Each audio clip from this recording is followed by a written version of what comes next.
Nous revoici ensemble pour la correction. Alors, 25 multiplié par 11. Alors, il n'y avait pas de souci particulier. Donc, 25, j'écris mon 2 dans les centaines, mon 5 dans les unités. 5 plus 2, je trouve 275. 36 multiplié par 11, je mets le 3 dans les centaines, le 6 dans les unités. Et 6 plus 3, ça fait 9, 396. 66 multiplié par 11. Alors, je mets le 6 dans mes centaines, je mets le 6 dans mes unités. 6 plus 6, j'obtiens 12. Donc, je l'écris comme ça, moi. Donc, vous aviez à trouver, en fait, hop, 726. Hein. J'ai rajouté ma centaine au 6.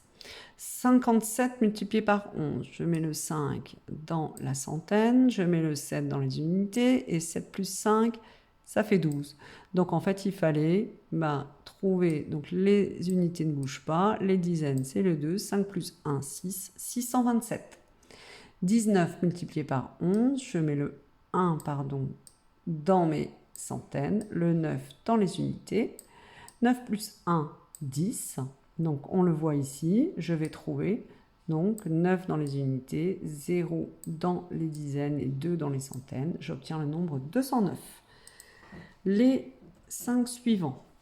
Alors 35 multiplié par 11, pas de souci. Le 3 dans les centaines, le 5 dans les unités, 5 plus 3, ça fait 8 au milieu, 385.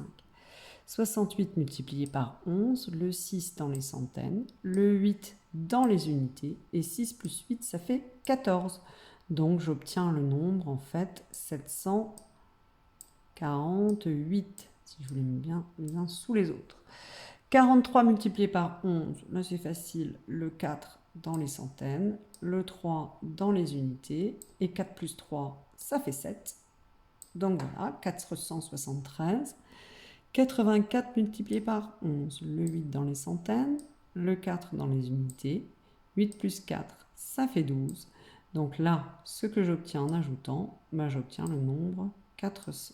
Hop, le 9, le 2 dans les dizaines et le 9 dans les centaines, j'obtiens le nombre 924. Et pour finir, 14 multiplié par 11, le 1 est dans les centaines, le 4 dans les unités, et 4 plus 1, ça fait 5, il fallait trouver 154. Voilà, donc maintenant, vous pouvez frimer auprès de vos parents en leur disant que vous allez calculer plus vite que pour multiplier un nombre par 11. Bonne journée!